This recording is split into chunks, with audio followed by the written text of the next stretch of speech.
everybody. Welcome to Parenting You. I'm Betsy Reese. I'm in the marketing department at Children's Hospital and Medical Center.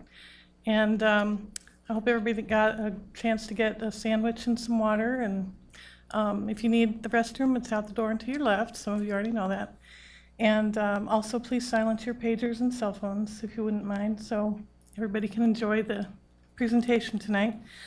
Our speaker tonight is Kim Levering. Dr. Levering has been involved with and coordinated many ADHD clinics at Children's Behavioral Health. She provides assessment and treatment services to children and adolescents with ADHD. So please help me welcome Dr. Levering. Thank you guys for coming out tonight on a nice day after the snow. So we probably all wanted to be outside, but we'll get through this fast. I condensed all this. They want me to keep this to about 45 minutes so you guys have time for some questions and to fill out your feedback. So I'm going to get through as much as I can as quickly as I can. ADHD and behavioral issues are something I could probably talk about for at least 4 hours. So we're going to get some things going quickly, but I want you guys to feel free to ask me any questions you have. Stop me at any time. I want to make it as informal as possible. I tend to like to kind of move around and interact with you guys, but since we're doing a webcast, they want me to stay pretty stationary. So I'm going to stay here, but we're going to try to make it pretty informal. Question to you guys. How many of you came here tonight because you yourself are concerned about potential ADHD symptoms in your child? Okay. How many of you have heard from teachers that they are concerned? Okay.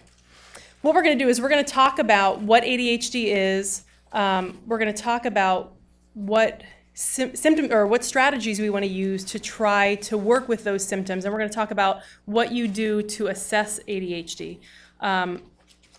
Treatment is another ball game and could take a long, long time. We're going to touch on a few things, but this is really geared toward just the beginning stages of going through the process and seeking that diagnosis. So I'm going to start off with what are some myths about ADHD. You have probably read a lot of things about ADHD. You've probably heard from a lot of people, other parents that have children with ADHD, teachers. You've probably gotten some information on the internet, and you're going to get some good information and some not so good information. A couple of things up here are things that a lot of people will talk about related to ADHD, but that really aren't the case. First is ADHD is not a parenting problem. It's not caused by bad parenting. That's not to say that part of treating ADHD isn't behavior management and different parenting strategies, because absolutely it is. One of the things that we do to treat ADHD is deal with structure in the home and consistency and positive and negative consequences, all of those things, because kids with ADHD respond to a different level of structure. You might have 3 or 4 kids at home, and you might find that the parenting strategies that you use with the other 2 or 3 children just don't seem to work with the one child in particular that you're concerned about. That's because of that need for a different level of structure. But ADHD in and of itself is not caused by a parenting problem. Dietary factors. How many of you heard anything about sugar causing ADHD or red dye or gluten, all of those things? Not true. Now, parents will say that, if I give my child sugar too late at night, they seem more hyperactive or they don't go to bed. But what we mean by this statement is dietary factors don't cause ADHD. ADHD is something that is within the individual and is not just caused by red dye or gluten. So you can't start a gluten-free diet and assume that those ADHD symptoms are going to go away. Not to mention the fact that it's probably going to create more stress in your home trying to stick with that different diet. A diagnosis of ADHD should be made solely by administering medication to that individual. Believe it or not, we used to diagnose this way years ago. Before ADHD was known as ADHD, decades ago when it was known as something else, we would give people medication, and if they responded, well, they must be ADHD. The truth is, many of us could take one of those medications for ADHD and probably pay attention a little bit better. Or on the other hand, not everybody with ADHD responds to the first medication that they are given. And so you might give somebody who truly has ADHD a medication and not see any response. That doesn't mean that they're not ADHD. So we have much better methods now for diagnosing ADHD, and we want to use that rather than just a trial of stimulant medication. And the last is ADHD is typically outgrown in adolescence or adulthood. It's not outgrown, ADHD changes. And so if you have a young child with ADHD who tends to be fidgety and hyperactive, by the time they're in adolescence, they're not as fidgety. They sit still a little bit better. But the inattention is still there, the distractibility is still there, the impulsivity may still be there, so the look of it changes, it doesn't go away. People with ADHD, once they get into adulthood, may also have developed some strategies to compensate for their deficits. And so we might not see those symptoms as easily or readily as we did when they were 6 or 7 years old. So what are the subtypes of ADHD? The first is inattentive types, predominantly inattentive type. This is probably what you guys have heard of as ADD. These are things like failing to give close attention to detail, difficulty sustaining attention for a long period of time, being forgetful and unorganized. You may see a child who may complete their work, but they never turn it in because they forget about it, or they forget to even bring their work home from school. Easily distracted, they can be described as a daydreamer. And sometimes you feel like you're talking to them directly and they're just not hearing you. That's ADHD inattentive type. Conversely, hyperactive impulsive type, these are the kiddos who tend to be fidgety. They can't sit still. They run and they climb excessively on things. They may not be able to play independently for a long period of time. They may always need some kind of stimulation or interaction with somebody. These kiddos are described as on the go. They talk excessively and they might interrupt others' conversations. You might be on the phone and you can't have a conversation for more than 30 seconds because they are continually trying to get your attention. The difference between ADHD inattentive type and ADHD hyperactive impulsive type are obviously the hyperactive impulsive symptoms are much more easily seen. These are the kiddos who might be creating more difficulties in the classroom environment, and so they're getting recognized more. They're getting diagnosed more quickly and probably earlier on. Kids with ADHD inattentive type, they're not creating a stir in the classroom. They may be seen as the good kid, and if they're bright enough, they may still be doing well academically because ADHD does not equal poor grades.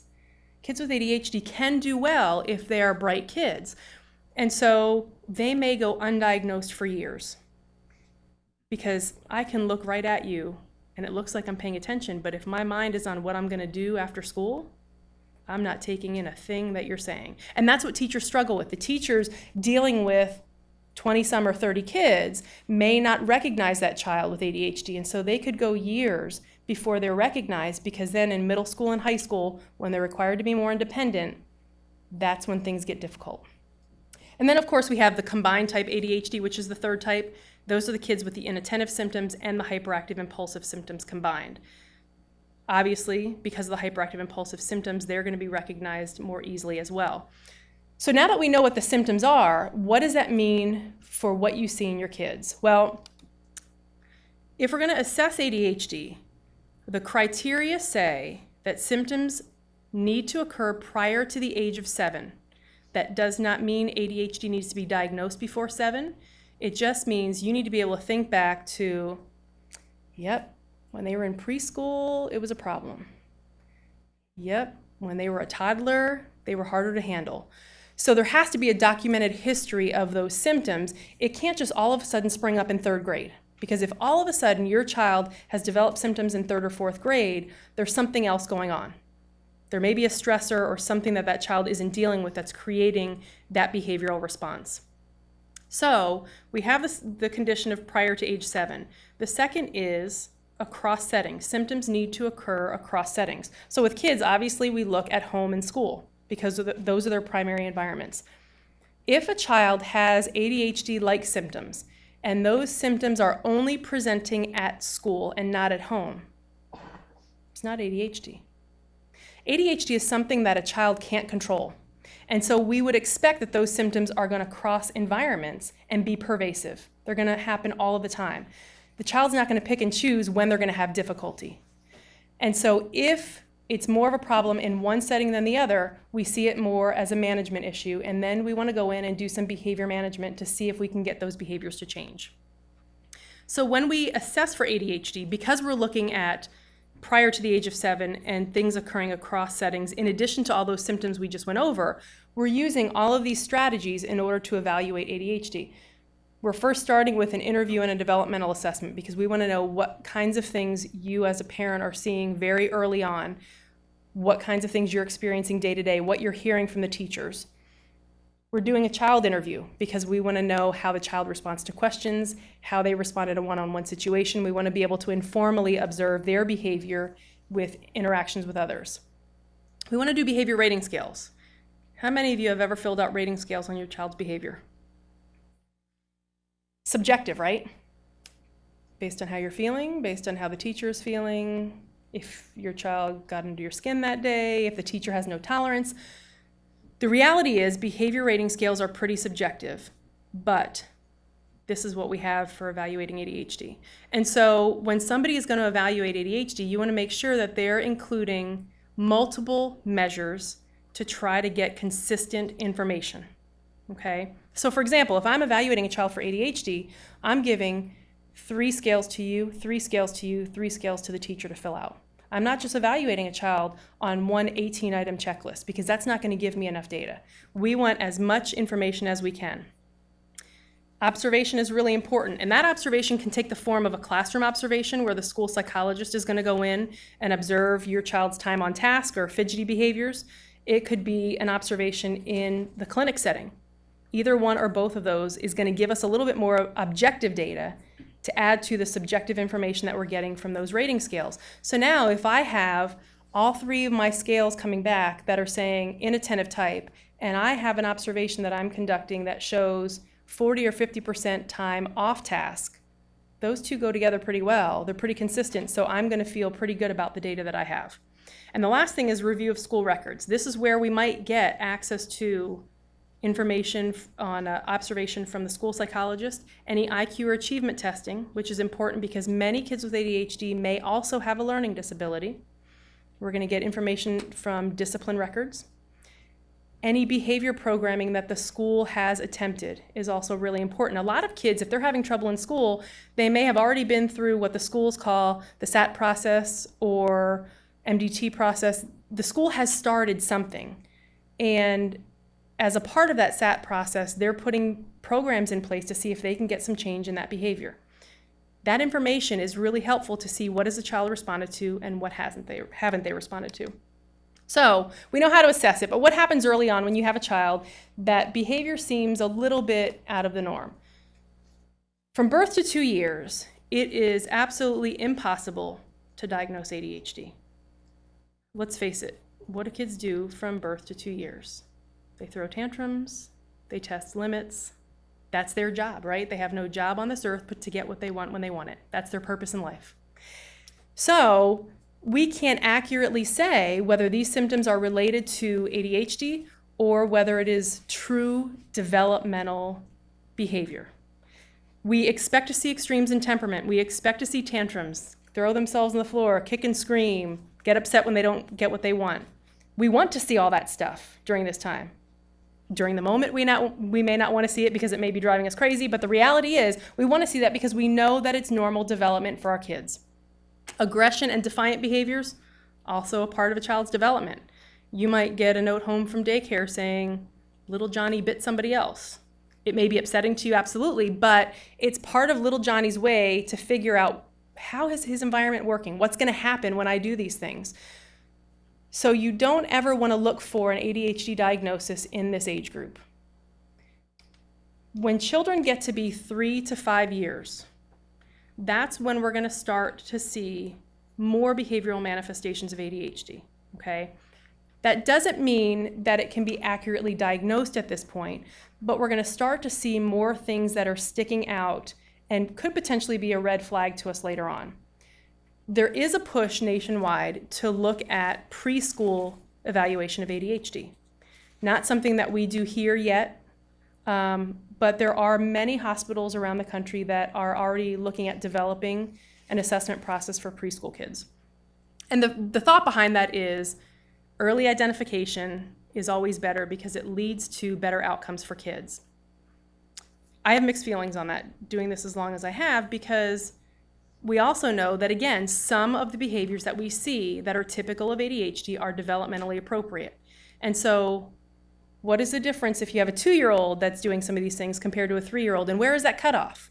So I think we don't want to be too quick to jump to diagnosing these kids, but we also want to make sure that we're trying things to improve behavior. We're putting plans in place, we're using strategies that we know will work to change behavior to see if we can get some change in that child.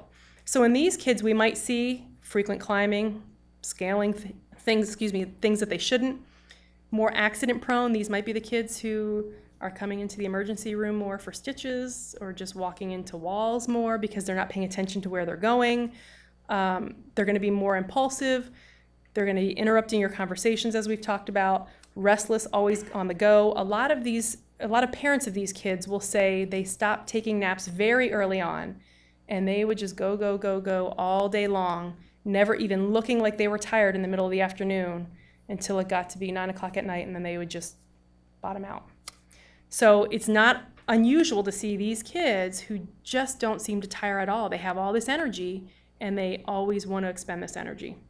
High level of noncompliance. Now here's where it gets a little bit tricky, because what is too high for a child, and what is appropriate testing of limits?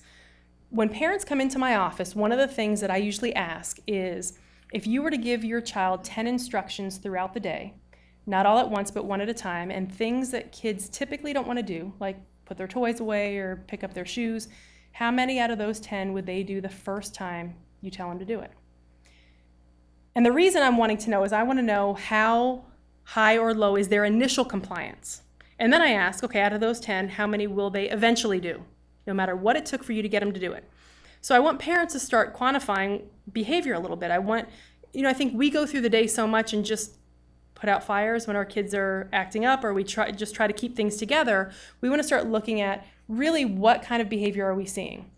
And so we're looking for a lot of noncompliance, but then we're also looking for noncompliance that doesn't respond to behavioral treatments.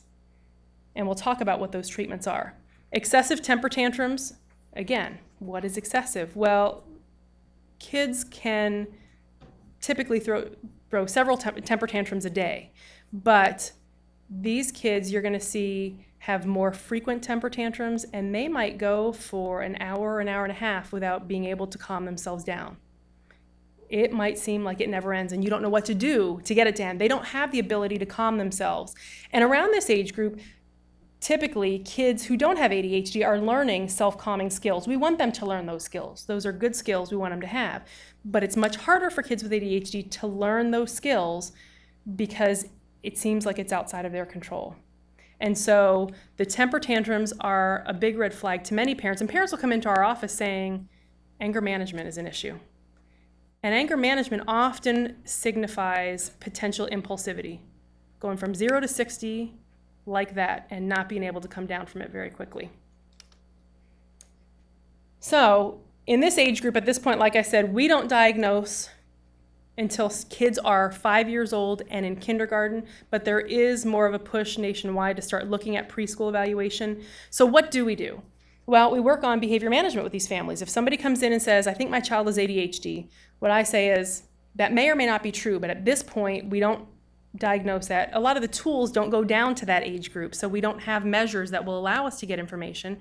So let's work on some behavior management and see what kind of responding we can get from these children. First thing is model and demonstrate activities. Well, that sounds like a no-brainer to most of us, right? The truth is we live in a busy world and we're in cooking dinner and yelling into the family room, I need you to do X, Y, or Z, and then our kids don't do it and we get frustrated. And so then it's this vicious cycle of never getting follow through. We need to take the time to show kids what the expectation is and how to follow through successfully, and they may need that several times before they get it. Once may not be enough, and that may be typical. That may not necessarily signify ADHD. Frequent feedback about behavior. I think we're all pretty good at praising our kids when they do what we tell them to do. We all do a pretty good job of that. But I don't think we're as good at just catching behavior throughout the day. That's just okay. And oftentimes what I talk about is that kids will seek negative attention more than positive attention. We shape them up that way. And we start that very early on. So think about if you have a 2-year-old or when your kids were 2, what's the one thing that you could do in your home that would ensure that your child would misbehave? Most of the time I hear talk on the phone. Because when you're talking on the phone, whoever you're talking to has your undivided attention, they don't. So that's a great opportunity for them to create a stir in their environment, take a toy and hit their sibling upside the head or whatever they're gonna do, because every time you put the phone down and you go over and say, what are you doing? So they've gotten your attention, they've sucked you into their world. But when they're doing well, playing nicely on the floor with their toys, what do we tend to do? Do we interact at that point? No. Typically, we're thinking, I can go pay that bill or start dinner or do something I need to do, because if I interrupt this, all kinds of behavior is going to come out of it. So we pull our attention away. And then they misbehave. What do? Run them back in. What are you doing? So they learn really early on that negative attention is predictable, positive attention is not.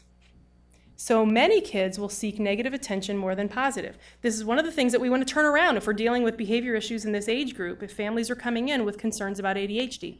We want them to learn how to get positive attention and that negative attention will not be available. That doesn't mean do not have consequences for negative behavior, but having a consequence and providing attention are very different things. And that's what we want to work on. Increased structure, easier said than done, right? We're all busy, so we might have dinner at different times and bedtime when we get around to it, and hopefully it's around the same time. Kids respond to a higher level of structure, and kids with ADHD need more structure. So we want to put as much structure in as we can. You know, if you have a crazy work schedule, that makes it more difficult. But some kids do better in a classroom environment because of the structure. Our homes are never going to be as structured as a classroom setting. It's just impossible, nor do we want them to be. But we want to provide more structure to help see if that child can be more successful. Effective instructions, this is one of my favorites. So if you were to give your child an instruction to pick up his toys, anybody want to offer how you would tell him to do it? How would you give the instruction to pick up toys? My daughter is almost 8, and if I say, I need you to pick up your blocks, she looks at me and goes, but if I say you have 4 minutes, get in there and get as much done as you can. I bet you can't get it all done. It's clean. Mm-hmm. You're right, serial instruction is not going to work. If you're going to give them 3 or 4 things to do, they might remember one, the first one and the last one, and that's about it. That's a big mistake I see parents make. The second is pick up your room or clean your room. Clean to you is very different than clean to them. I can guarantee that. So they're not necessarily going to clean the room or the way you want it clean. And so when we work on instructions, the first thing is breaking tasks down into simple one-step instructions. And again, all common sense stuff to us, right? But the reality is, a lot of times we're just kind of on autopilot and we don't pay attention to how we're reacting. The second is making sure that our instructions are specific. So not clean up your room, pick up your cars, put them in the box. And then when that's done, pick up your blocks and put them in the box. Takes more time from us, right? No, in reality it doesn't. Because if we're breaking instructions down and we're more clear and they're more successful, we're actually spending less time because we're not repeating instructions and reprimanding and dealing with negative behavior. They can be more successful, we're over and done with it. But the biggest thing that I see with instructions is, we're getting ready to go, will you pick up your cars? Anybody know what's wrong with that?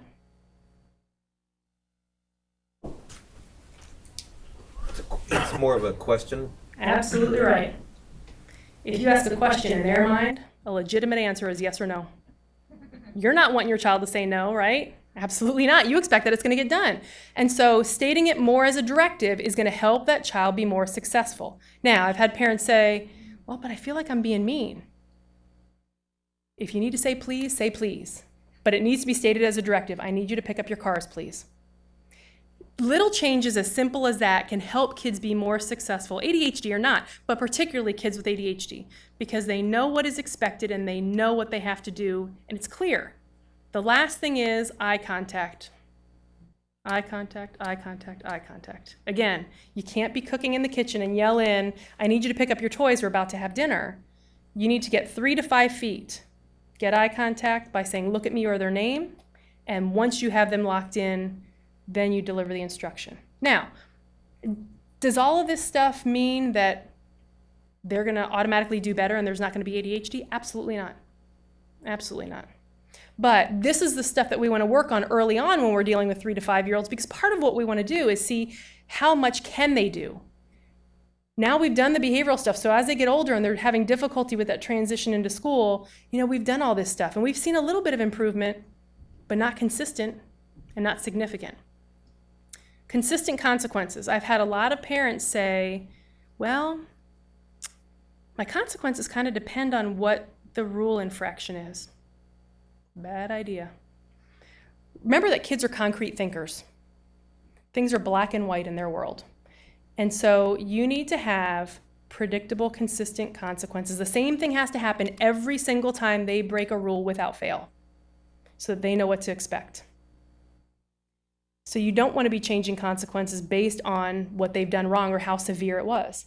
And then once you have these things in place, practice, practice, practice. Repetition is the key to helping kids make changes to their behavior. Kids learn by what happens to them, not by what we tell them. But as adults, we talk things to death, right? We spend a lot of time reasoning with our kids about their behavior, discussing what they've done wrong. How many of you know what the teacher in Charlie Brown sounds like? That's what they're hearing.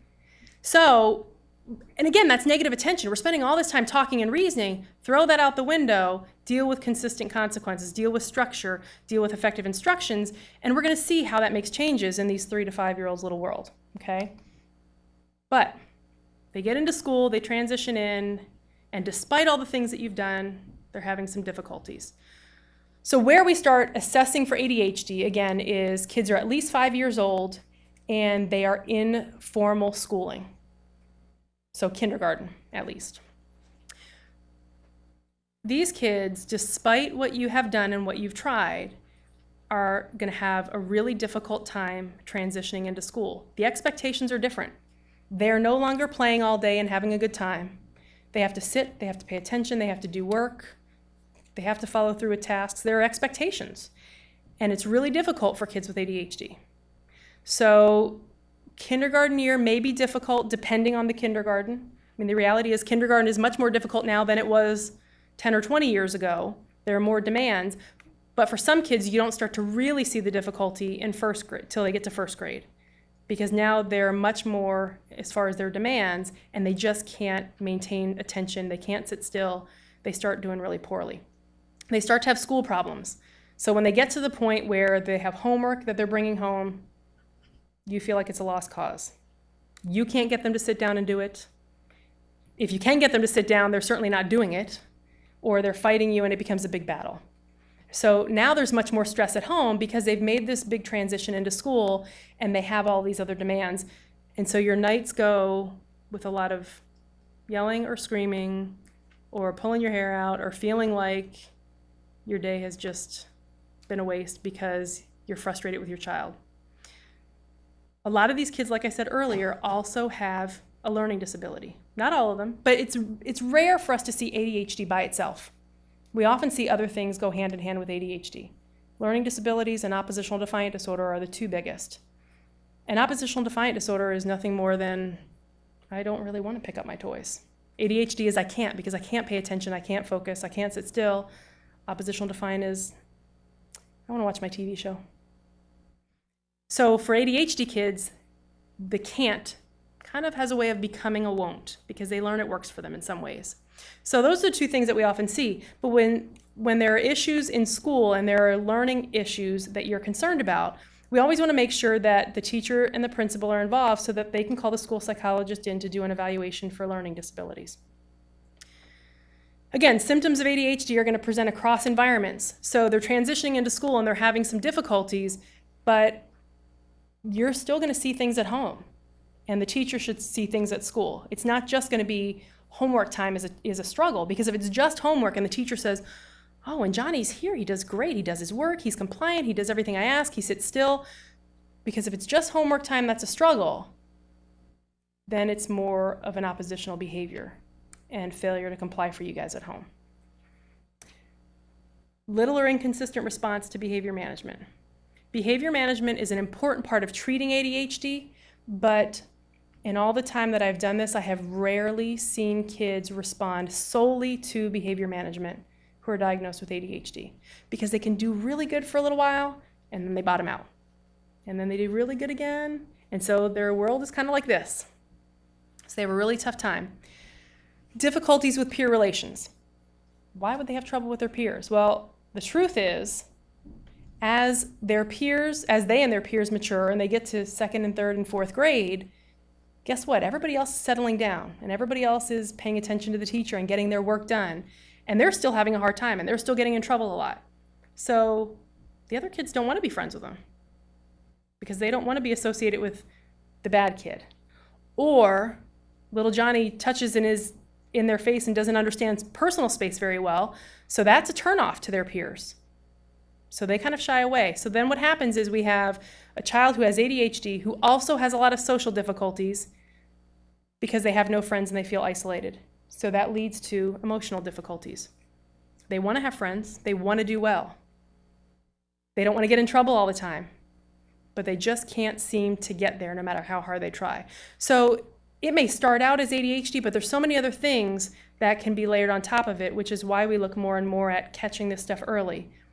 Because once we hit middle school and high school, it's a whole different ballgame for these kids. So again, what are you doing behaviorally? You're increasing structure as much as you can. Teaching listening skills and social skills. The truth is they're not going to learn these skills from you because you're mom or dad. They don't want to learn this stuff from you. A school counselor is really good for this stuff. A lot of the school counselors around here have friendship groups or social skills groups. Getting these kids involved in some of those groups are really beneficial for them because they learn these skills with their peers. They can come into my office and they can work on those skills with me, but those skills don't generalize very well to the real world. We want them involved in groups with other kids so they can practice those skills. Physical placement in the room. A child with ADHD is not going to do well in the middle of a classroom surrounded by other little talkers. They're never going to pay attention. They're going to get lost. It's going to be like they're not in school that day. The other thing that they're not going to do well with is sitting at a group table. A lot of the teachers I'm hearing are doing these group tables with 4 or 5 kids together at a group.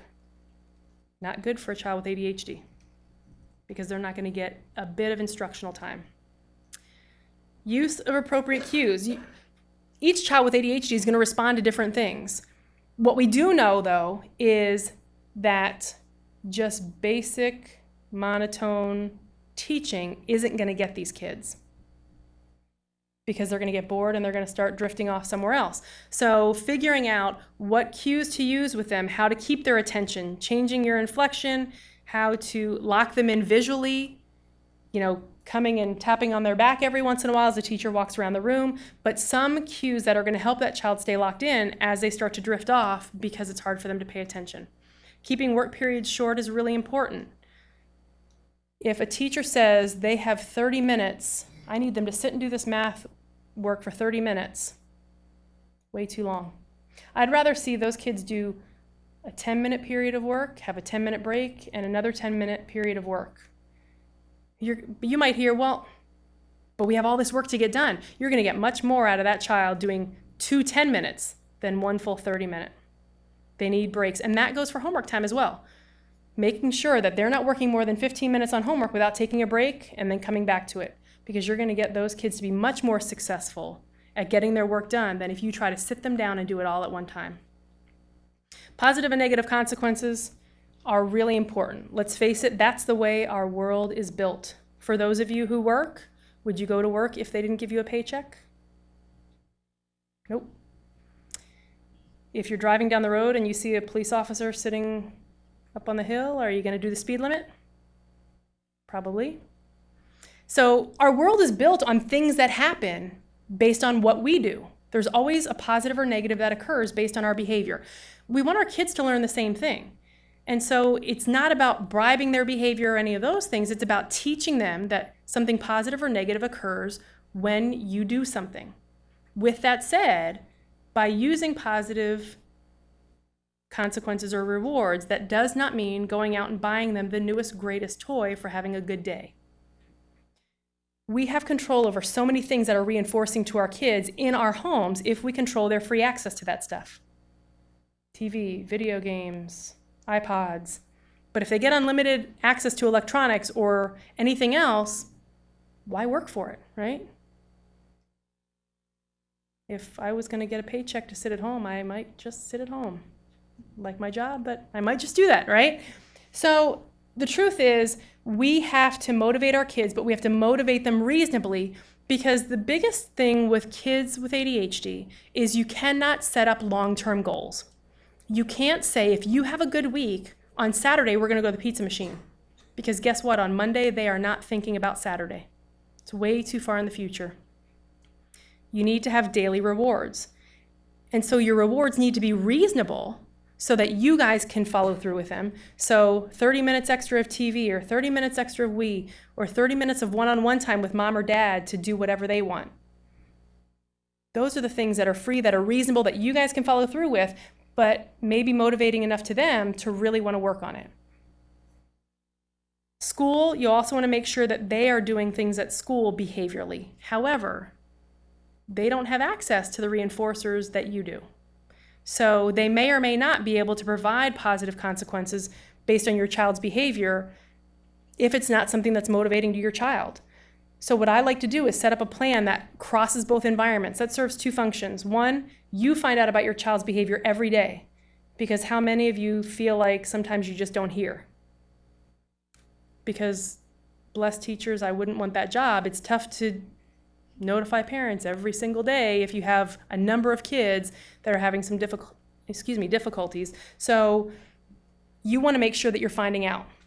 And so a program that crosses environments, that you're going to be sent home and notice every day based on that program, then lets you know how they're doing and allows you to follow up with the reward every single day. So how about when your child starts entering middle school or high school?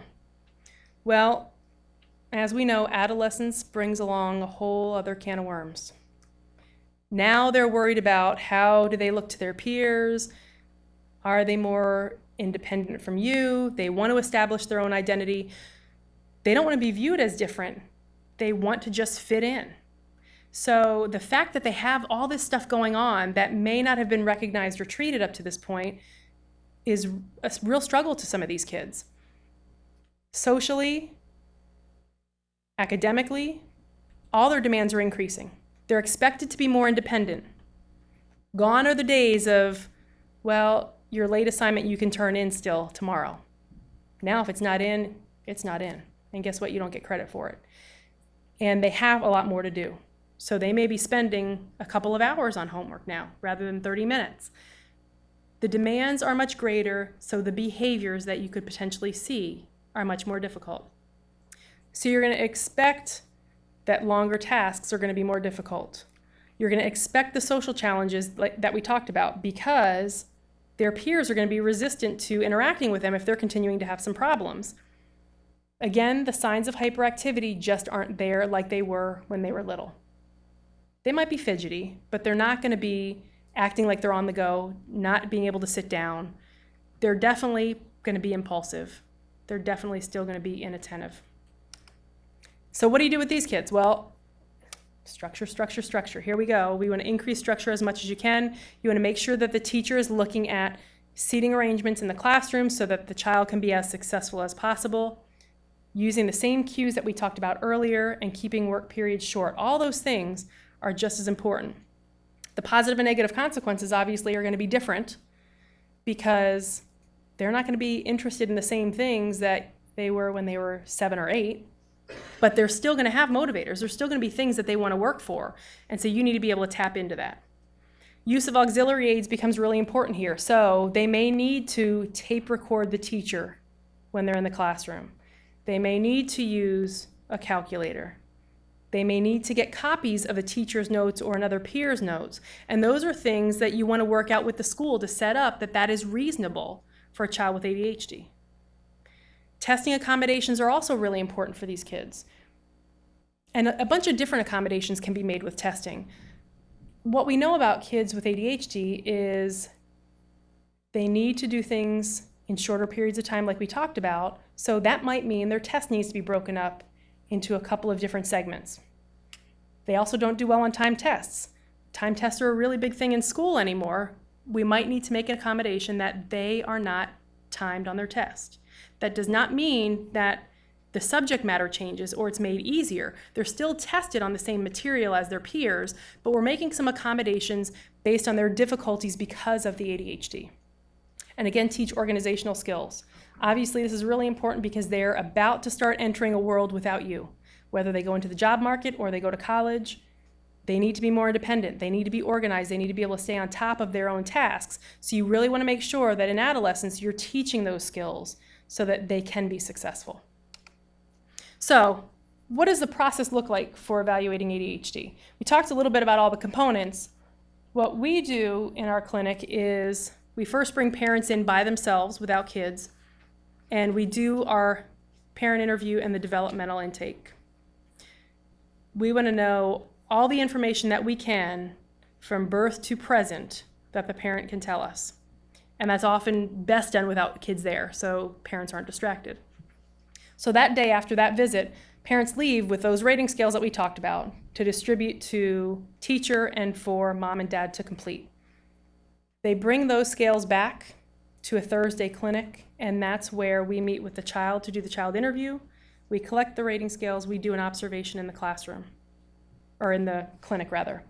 Parents are also encouraged at that point to bring any records that they have from the school. So if they've done an evaluation in the school with IQ and achievement, that's really important, especially in light of the potential learning disability issues. If they've done a time on task observation, that's really important. If you have discipline reports, if you have information about past behavior programs that the school has done, all those things give us information that help us solidify all that data that we get on the behavior rating scales. And then in the third session, we go through a report. We talk about all the information that we got, what it all means, what does a child meet criteria for ADHD, and if they do, so what? Okay, so my child now has ADHD. What does that mean for treatment? There's a huge study done a long time ago now, believe it or not, in the 90s that looked at what is the best treatment approach for ADHD. It was the largest study that was done with kids up to date. And what they found was combined medication and behavior management is the best approach for dealing with ADHD. So as part of our ADHD clinic, we have a psychiatrist that works with our clinic that then will see kids after a feedback session, not that same day, but we schedule it 2 weeks later. And they will do the medication follow-up if parents want to do medication. Obviously, the other option is for parents to see the primary care physician. Being a psychologist, I have never and will never say to a parent, okay, you need to go see the primary care doc or the psychiatrist for meds, we're done. Because remember that the behavior programming is where skills develop for kids, and that's what we want for our kids. So we need to go back and revisit all of those things that we've talked about with building structure and the behavior programming and all those things, particularly once a parent starts medication, if they do that, because we want to see what kind of outcomes we have. We want to work with the schools to see, are there any changes in behavior? We want to work with that child on anger management skills if that child has difficulty managing their anger, organizational skills, social skills, all those things that we've talked about. And obviously the groups are really important, making sure that the school counselor is on board to provide any of those things if they're needed, and that parents can attend some parenting groups to help with building that structure in. So I was told that I had 45 minutes, right on time. So let me ask if you guys have any questions for me. Yes? I have like 3 questions. Go ahead, shoot. One, my husband's son from his first marriage, he has ADD, and in his school, they actually wanted to put him in a cubicle outside the classroom. And I was really horrified by that. And I'm wondering, is there something else we could tell the teacher, some better place to put him? Putting him outside of the classroom is only going to serve to increase the social problems that he may already have. That's what I thought. Because now he looks different than all the other kids, and now he's being singled out. And so he needs to be in the mix with the other students, even if that's right in the front row so the teacher has direct access to him, but he needs to be right in with the other students, and then there needs to be an individualized behavior program in place for him. rather than isolating him. Because they kept putting me to right next to the teacher's desk, or they went to my hall, and I was horrified. My second question is this: we have a son together. He's almost 5. At 3 years old, when we took him into a different clinic, when they told me that I'm pretty sure he had ADHD, and they wanted to medicate him to slow him down because he's crazy. He goes to a special education, like preschool kind of thing, because he has some other developmental issues.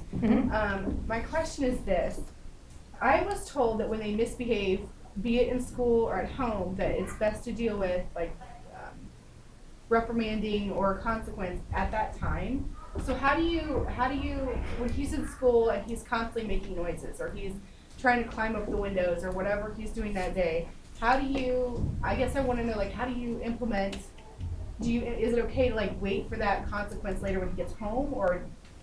No. Because they don't do anything with him at school. They should be. They should be. You're right. Consequences need to be as immediate as possible, particularly for little kids. And so if they're not really doing anything at school, and then he comes home 3 hours later, and you're saying, well, you're going to go to timeout because you didn't have a good day today, that's lost. He has no idea what he did. No clue. So rather work with the school on setting something up that they can do right then and there to deal with the behavior. And that's going to serve you much better. And my third question is, you mentioned like the consequences. We have a timeout spot, and literally, I am by no means exaggerating. You can put him in the timeout spot when he's, I call it manic, when he's like the most like crazy. That he will scream and freak out and headbang for, I kid you not, like an hour and a half sometimes. I don't know how to make it stop. I don't know what to do. You can do nothing, okay? Because part of what's happening, remember when you first start working on changing behavior or changing your structure or using different strategies at home, behavior will always get worse before it gets better.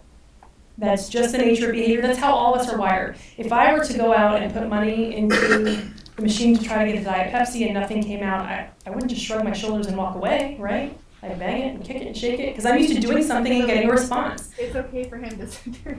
Yep.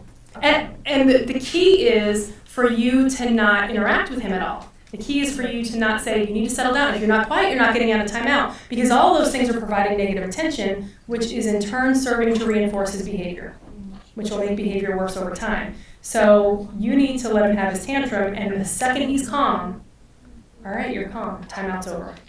And just as calm as that. Because then what that teaches him over time is, when I'm calm, I get out. When I'm calm, I get out. So now he learns skills to soothe himself and calm himself, so he can get calm quicker, so he can get out. Okay? Other questions? With her question, if you can't get them in the chair or get them in their room and they're falling about, are you supposed to hold them down, or? Nope. When I was a kid, I had the same issue, but back then they'd hold you down, so Right. you fell down. The truth is, our kids are going to get bigger and stronger and faster, and we're not. So we want to manage the environment rather than the child. So let's say that you're trying to take them to a timeout chair and they won't go, and they become dead weight and they just fall to the floor. So you can do timeout is not a place, it's a concept. You can do timeout wherever you're at. It doesn't have to be a specific chair. As long as wherever they are, they can't get access to toys, they can't see television, and they don't get attention from people. Timeout can be in the middle of that floor. We want to make sure that there's no reinforcing value to anything around them. So you can do timeout right where they're at. Now, when we were kids 35 years ago, was ADHD just not diagnosed back then, or is it something, I mean, it seems like it's more prevalently, jumped at as a conclusion. We never heard about it when we were kids or such. There was ADHD. It wasn't known as ADHD. It's changed names over years and years. Years ago, it was first known as minimal brain dysfunction, way back in the 30s or 40s, and then hyperactivity of childhood, and it's kind of changed names. What is happening isn't that we're necessarily seeing more of it or that we're diagnosing more. Two things. One, I think that we're more knowledgeable about it. But two, is it overdiagnosed? Absolutely. Absolutely. I'm not going to stand up here and tell you it's not. There are kids who are simply oppositional that end up diagnosed with ADHD. You could go into some offices and just do the parent interview, and based on what you're saying, have a diagnosis of ADHD. So yeah, it is overdiagnosed. And so that's why early on, if you have a child that's 3 to 5 years old, doing the behavioral stuff and working on those things is really important, because that's going to help tease out, is this just oppositional behavior? Is this typical kid testing limits, or are we dealing with something more because that child won't respond? But yes, we are seeing more of it, absolutely. And is there different levels of severity? I mean, like, some of the symptoms seem to fit and some absolutely don't fit, you know, under the different types. Is there different levels of? There, in diagnosing, there's not, we don't rate the severity necessarily, but there are 9 symptoms of inattentive type. I only put a couple on your sheet, but there are 9 inattentive symptoms and 9 hyperactive impulsive symptoms. In order to qualify for a diagnosis, you need 6 out of 9. So that's going to change, you know, ADHD isn't this clean-cut category. You're right. It looks very different and presents very differently depending on the child. And let's face it, when you look at inattentive type compared to hyperactive impulsive type, they look like 2 whole different disorders. I mean, they just don't even look the same. Those kids who are inattentive type are really quiet and just kind of in their own head, and then you have these other kids who are climbing the walls. So there has been talk for the revision of our diagnostic manual about, do we need to separate those 2 out? Do they need to be 2 distinct categories? That remains to be seen if they do that or not. But when you say that, wasn't there a third one that was a combination of both? Yes, there was a third that was a How do you combination. distinct 2 different categories, but then there's a third category that's a combination of both? Exactly, and that's the big issue with separating those 2 out. People say they look very different, but yet you have some of these kids who present both. And the truth is, are they presenting some of those inattentive symptoms when they're hyperactive because they're just hyperactive and we're thinking they're not paying attention, or are they really kind of a mixture of 2 different things? And so a lot of the people that work on those diagnostic manuals, there's a lot of research being done trying to sort those things out to see what do we need to do in the future. And we've seen a lot of changes in this diagnosis over the years, and I suspect we're not done seeing changes. I mean, there's going to be more to come as we get more knowledgeable and there's more research that's done. What is your views on medication as far as, is there certain medications that work better for certain children? No, each child's going to respond differently to different medications, just like we all do. You know, if I have a sinus headache, I can take Tylenol sinus and it goes away, but Advil cold and sinus doesn't do a thing for me. So it really depends on the child. Some kids, they have to go through 2 or 3 different medications before we find one that really works.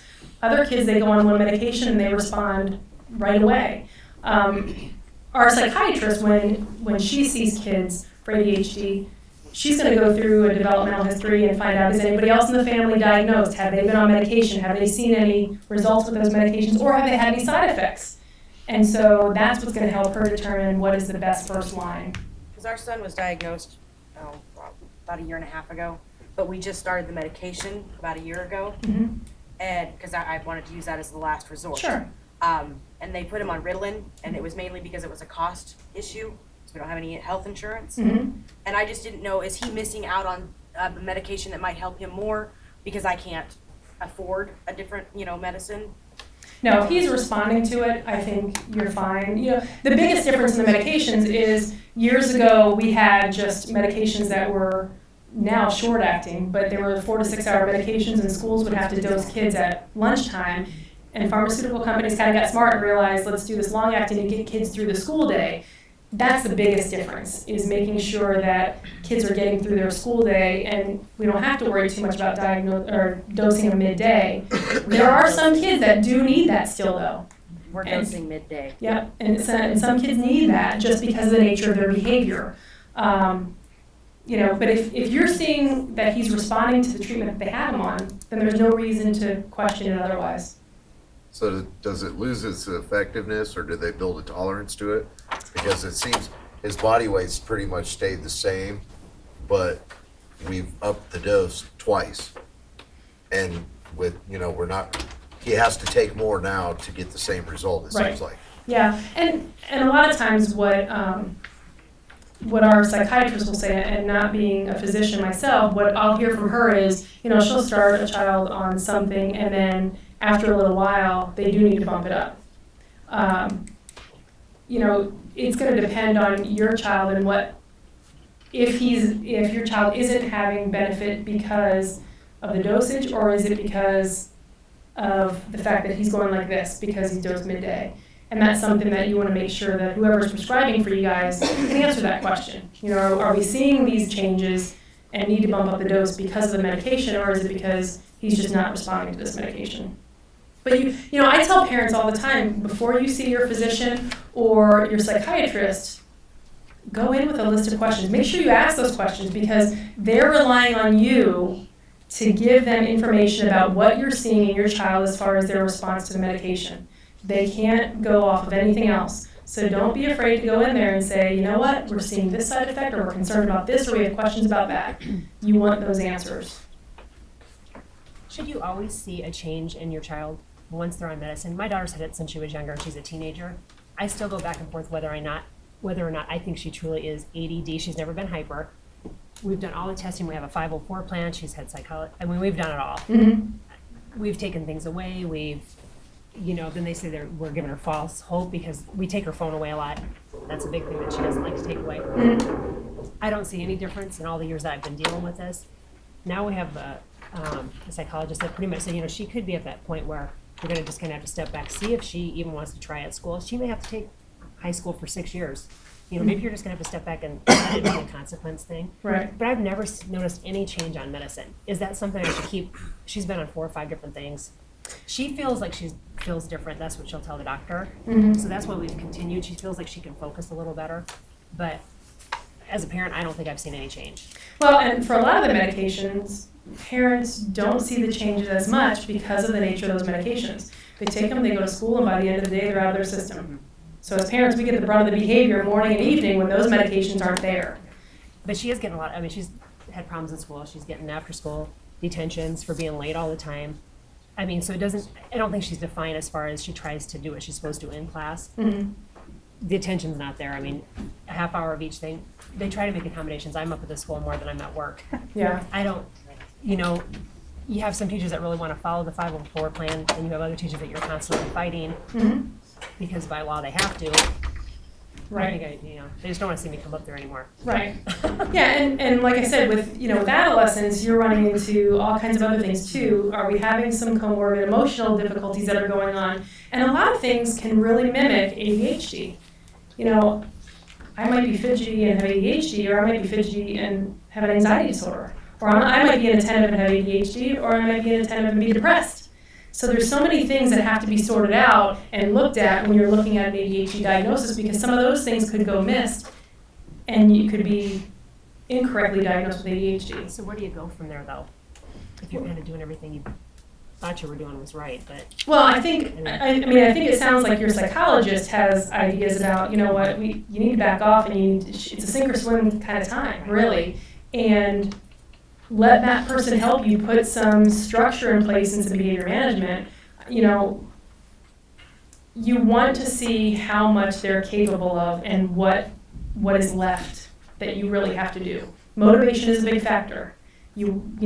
She might lose her phone and that might seem like a big thing, but is it enough to motivate behavior over the long term? Because the fact is, I might like chocolate, but I'm not working an 8-hour day for a Hershey bar. So you have to look at, what is the reinforcing value of what you're using? Is it enough to change behavior in that short term? Because, it might be an issue of, okay, I want to go talk to my friend and be late to class, and I know I'm going to lose my phone. What is more reinforcing to me at the time?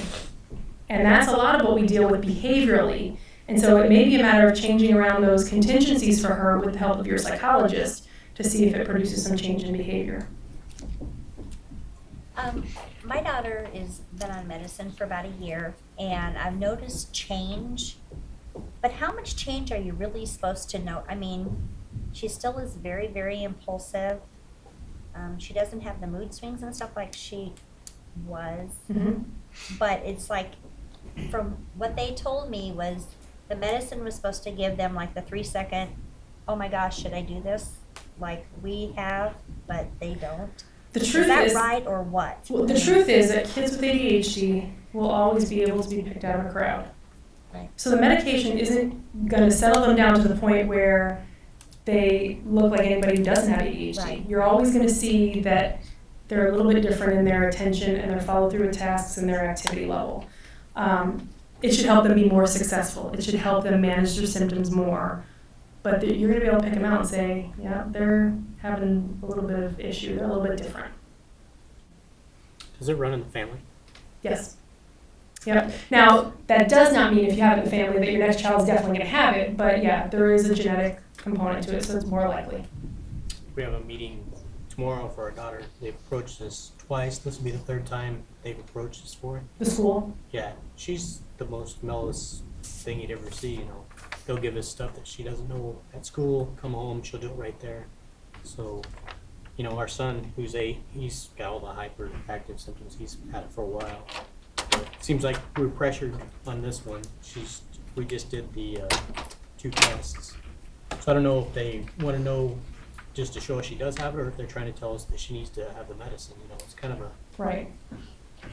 Yeah, and what I have found recently is we're seeing a shift in school districts telling their teachers that they cannot use ADHD or say you need to get your kid on medication or any of that kind of stuff. Medicine. It just seems like, you know, they're trying to push it Yeah. when we don't see it at all in her. But I mean, we did the test just to make sure we had the meeting and everything. But Yeah. Yeah, and what they'll do with those results is they'll then give you a copy to send it on to your physician or a psychologist because they can't diagnose it, and so somebody else will have to review that stuff in order to say whether it is or isn't ADHD. So at least then there'll be a third party in there to kind of look at those results for you. My son's starting kindergarten this year, and I was wondering, we've had him in behavioral school for a while, and I want to know, should I tell the teacher some of the things that worked with him at the school or some of the things that work at home, or let them assess it themselves before telling him, I think we call him high energy. I would tell them.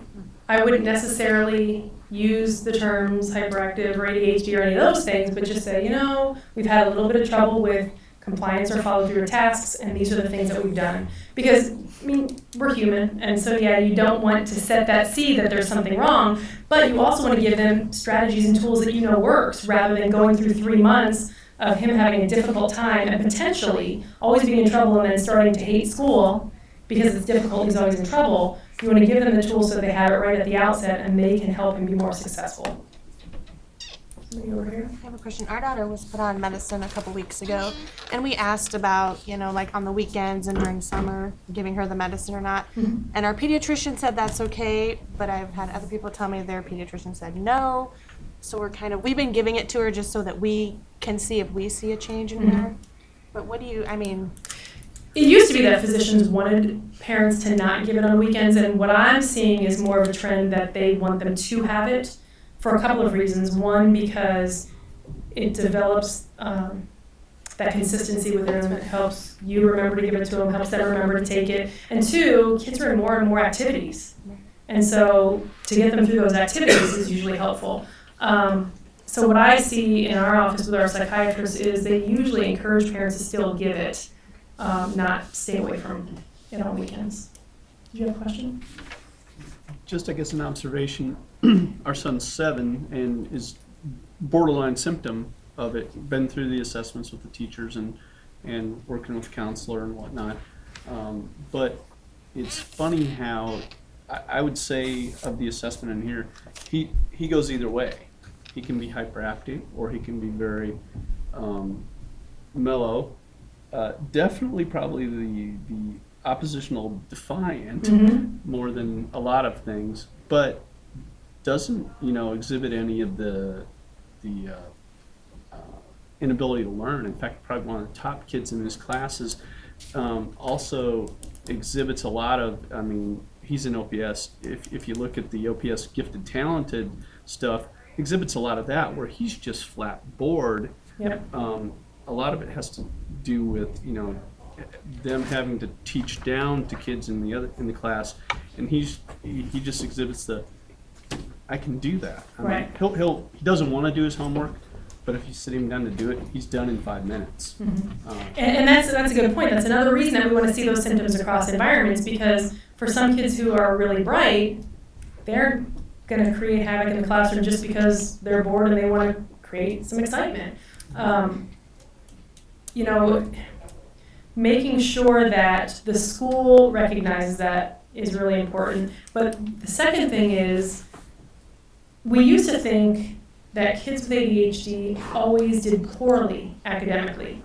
And what we're learning is that a lot of kids with ADHD can do really, really well academically because they're bright enough. We may not see problems with academics until they hit high school, when those tasks get longer and they have to be much more independent. But they can really excel. I've seen several kids who, ended up in the gifted program in their school, but were ADHD. But I've also seen kids who we didn't diagnose because they were simply bored and they needed challenge work. And we're doing some of that. The bad thing is that challenge work won't come in OPS until 4th grade.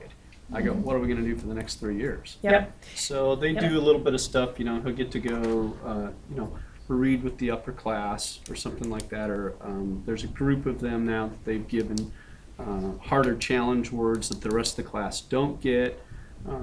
They'll group the top 4 or 5 kids together and just not assist them in their work to kind of handicap them for the rest of the class. So we've done stuff like that, and he seems to respond pretty well to it. Yeah.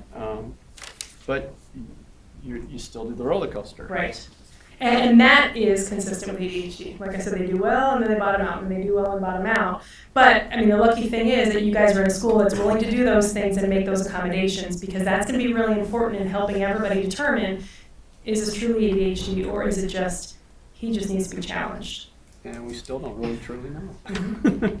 And I think a lot of it will come from assessing that, at some point when you guys feel like you need to have that evaluated and need somebody to look at him more closely, that's where you're going to get some of those answers, because you're looking then at the big picture, all through developmentally from early on up. What have we seen? What have the teachers always seen? And that's going to give you some good information. Somebody over here? Yep. A couple questions. First of all, my son was diagnosed last year in kindergarten, but it wasn't until probably this time of the year. So it took us that whole time from, the beginning of the school year till approximately now to get that done. And what happened was they called a meeting with, the school counselor, special education, because he was in a speech program, teacher, etc., this whole group, and kind of just presented, this is what we're seeing to me. But as you said, no one ever used the phrase ADHD. No one ever said anything to the idea of evaluating him or medication. None of that was used. Had I not had a friend who already had gone through this with her son, it would never have occurred to me to even ask. But even when I did ask, do you think it's possible he's ADHD, I still received no answer. It was, well, that's a medical diagnosis you'd have to make with your doctor. Right. Why is that had I not have been clued into that, he could have gone a whole another year. Right. Yeah, exactly right. Because ADHD, in order for kids to get services in school, it falls under a category called other health impaired in the special education law. And because it is seen as a health-related disorder, they cannot diagnose it. And in fact, when I do evaluations and I diagnose kids with ADHD, and then they end up seeing a psychiatrist or a physician for medication, that physician needs to send a letter to the school that says this child has ADHD and it is significantly impacting their educational performance, because they need something in writing from an MD to qualify for that other health impaired category. So the schools can do the testing, but they won't, after that, they're going to say, send it off and say, take this to your physician to get a diagnosis or to have them determine what's going on. And that's the extent of what they'll do. Gotcha. You didn't mention this, but is there any kind of a symptom where my son, one of the big keys was the personal space issue, touching other people.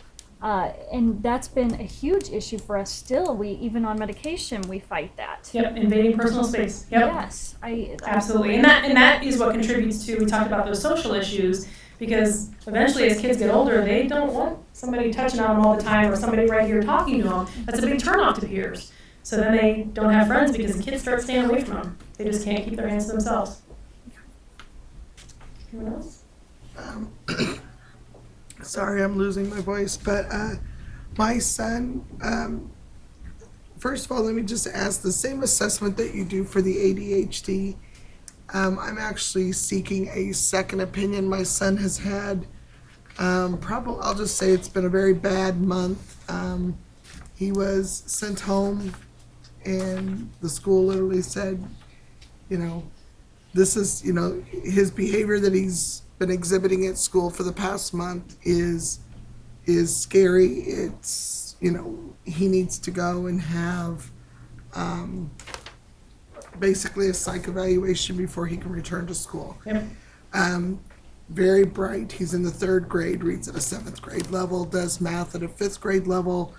He's in challenge classes. So, I mean, he's really, when I heard this, you know, I was just kind of blown away. Took him to a doctor that didn't, you know, just I want to call it a quick assessment. Said, oh, he's ADHD. Then sent him for blood work to determine bipolar for mood disorder because of his tantrums and his, you know, I don't get my way type thing, and he would throw that. And I immediately felt like, as the parent, maybe, you know, because he is my baby, I have 2 children, he's the baby of the household, that maybe I was spoiling him, and when he's told no, I get the, well, why not, you know? So I'm thinking, okay, pull back on the spoil, you know, instead of spoiling the child, now I got to bring out the rods type, so to speak. And I was just wondering what type of assessment, because now they're talking, you know, medications, because now they've, you know, they're trying to deem the whole hand in hand between ADHD and bipolar. And I know just from my own research, when the doctor said this to me, I went online, I've read some articles that ADHD was actually used to mask bipolar symptoms. So is there a different assessment that I should be seeking when I'm looking for that second opinion? Because, I mean, no parent wants, you know, to hear that. I mean, in retrospect, I'd rather hear my child is ADHD than you want to hear that they're bipolar. But or hand in hand, both, whichever the case may be. So when I'm seeking that second opinion, the assessment that you have here, is there something else I should be inquiring with a doctor or a physician or a psychiatrist? For the bipolar? Is that specifically? Yeah, to have them look at, instead of going in and saying, okay, he's been diagnosed ADHD. They said he could, you know, be bipolar with the mood disorders, which is basically what bipolar is. They want to medicate him for, again, both of them. But when you read the symptoms of bipolar and you read the symptoms of ADHD, ADHD has masked the bipolar so much because of the symptoms. I don't want them seeking bipolar as being the diagnosis. If there's something else as the parent when I'm having him evaluated that I need to be asking. There's no specific testing for bipolar disorder. Bipolar disorder is tricky in kids because at this point we have no specific symptoms laid out in our diagnostic manual for pediatric bipolar. Okay. And actually what it says in there, if you read it, is that most of the times the symptoms emerge in adolescence or young adulthood. And so pediatric bipolar is kind of this new phenomenon that not a lot of people really understand yet. And so I think because of that, we're seeing some overdiagnosis of it as well. Because we don't really know a lot about it. It's not really clear yet. You know, I can't speak for everybody in our office, but I think most of us tend to shy away from that because we don't have specific testing for that. And I think over time, it's more, bipolar is more an issue of observing behavior and responses to things over time. And so that doesn't mean that kids don't get that label in our office from somebody, but it's certainly not a, you're tested and we're sticking that label on you. It's not as clean cut as ADHD assessment is. Exactly, and that's why I am seeking the, you know, the second opinion. I don't want to take, and it's a very, I mean, he's a very good doctor. He's been in practice. I mean, I'm not saying he doesn't know what he's doing for the sake of my own sanity or for my own comfort, but I want to be sure because, again, I don't want this sticker stuck on him to say you're bipolar if he's really, you know, just a late diagnosis of ADHD. Right. Because all along I've been saying, okay, it's my fault. I'm spoiling him when he's having his outbursts and, outbursts from being told no, throwing his temper tantrum because he's getting a reward taken away because of, bad behavior, that type of thing. Again, I don't want that sticker slapped on, and I don't want to pour drugs down his throat if indeed it's just ADHD that I need to be treated. Or not and necessarily just worked. ADHD, but ADHD and oppositional defiance disorder. Exactly. So that's why I was saying because I came in late, so I missed the beginning part. But that's why I wanted to know if like your assessments are, if I came to Children's for a second opinion, would it be from scratch, or are we taking the evaluation from this other doctor because it's already documented with his school because he couldn't get back into school unless we had this psych eval? Right. Well, he sends me a paper that's got ADHD circled over here, and then it's got bipolar circled down here with, blood work, and different things, written instructions and stuff. So now the school, has got this assessment. So if I went to say Children's, is this going to be an assessment that starts from scratch, or all of these different? It would be an assessment that starts from scratch. However, I'll preface that by saying that it always kind of depends on your insurance carrier more than anything. We live in a world where insurance is making a lot of our decisions. So they may say, if he's already done some of this stuff, we're not going to pay for it again. And so that's going to be the biggest struggle because, going to any place for some of these evaluations can be costly if you have to pay it out of pocket. And that's what we're going to try to avoid. But if it's not an insurance issue, the assessment will be done from scratch, because especially if you're saying you want a second opinion, they're not going to use data from that last assessment. We're going to do a whole evaluation. Any other questions? Yes. Absent seizures. Do you see a lot of absent seizures with kids with Abeyance and taken with ADD? With kids with seizures and ADHD? He didn't have it until he started on medication. But have you ever heard of anything side effect like that? I have not. I'll have to. You'll have me curious, though. I'll have to talk to a psychiatrist, but I haven't heard of that, no. Okay. My question, I guess, I don't know. Is it okay to not put them on medication? I mean, I've been told since he was 3 to put him on meds to slow him down. But I just feel he's so young and not comfortable with that. Do you think that's like the wrong thing to do? The reality is that we're all the parents of our kids, and we have to make the decision that we're most comfortable with. And if that means that you're not comfortable with medication, then you don't do that. But then what I tell parents is, let's do the behavior stuff, let's put that structure in place, see if we see any changes. And if we need to, there's a lot of parents that come in that say, you know what, I don't want to do medication, let's do all the behavior stuff we can. And then if we don't see results and the parents come back and say, all right, we've done this for 3 or 4 months, we're not seeing anything, we need to revisit the medication, then it's on your terms and you're ready to do it. So you can kind of decide. Yeah. Can I ask, I know we've been here a while, but our son is 7 and loves to play video games. Do you think that that's a bad influence on kids with? We do know that playing video games doesn't cause ADHD, but we do know that kids with ADHD get more hyper-focused on TV and video games. Meaning, your child can be watching a television show or playing video games, and you might feel like you're standing right next to him. Johnny, hello, right? Because they are so zoned in to that screen that they block everything else out. And so, as much other stuff as you can get them involved in, the better. That doesn't mean that you have to totally eliminate all of that stuff. I always say moderation. I always like parents to limit screen time to 1 hour a day. And screen time means computer, video games, TV. They can spend it any way they want it, but when that hour is gone, it's gone. And then they do other things. Yes? My son was diagnosed at a young age, first, second grade, and he's now 8th grade, 14.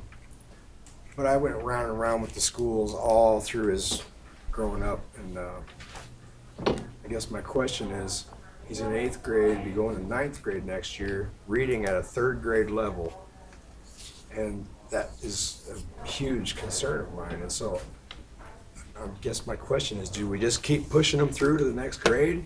Have they ever done a psychoeducational assessment? Yeah. They have, and he does not have a learning disability. He does? He does have a learning disability. So they're providing services, resource services in reading.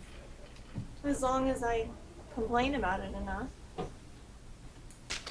I had to pay for that to be done. I asked them to have the AEA come in and they refused to do that.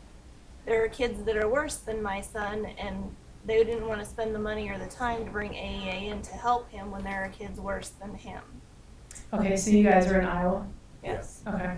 And Iowa's a little bit different when it comes to special ed services because they don't, and Nebraska will be soon, but right now Nebraska works off of a discrepancy model, which means you have to have a big enough difference between your IQ score and your achievement score in order to get services. In Iowa, they don't use those discrepancy scores and they work off of curriculum-based measurement, which in theory is much better because you're working in that child's curriculum to determine are they struggling and do they have some disabilities. If they're providing service and they're trying to remediate some of his deficits, then, I mean, you want to make sure that they're staying on top of that. But the idea of holding him back, if that's what you're asking, is that a good idea? What we're seeing is there's more and more research that suggests if kids are retained, they are more likely to drop out. So you want to try to get as much as you can in terms of services in place to help him, and even if that means summer school and tutoring and all those other things, rather than first looking at holding him back a year, because then you run the risk of more early dropout. And you can't get him to do anything at home. I mean, sit down and read for 20 minutes. That's not. Well, and then too, you want to look at how much, you know, he's struggled for so long. So now you probably also have some motivational issues and some behavioral issues that have filtered into all of that. And so I would say the first step, other than having the school make sure they're providing the services they need to, is to work on some behavior programming to motivate him to follow through with what he needs to follow through with. You know, none of us want to do things that are difficult for us. We have to be motivated to do it. And so we need those motivational factors in place to help him want to work on the areas that are really challenging for him. Anyone else? All right, thank you guys for coming. I know it was nice out, but hope you got something out of it. If anybody has any questions for me or needs to contact us at our office, that is on your sheet, I believe. Otherwise, it's right up here on the screen.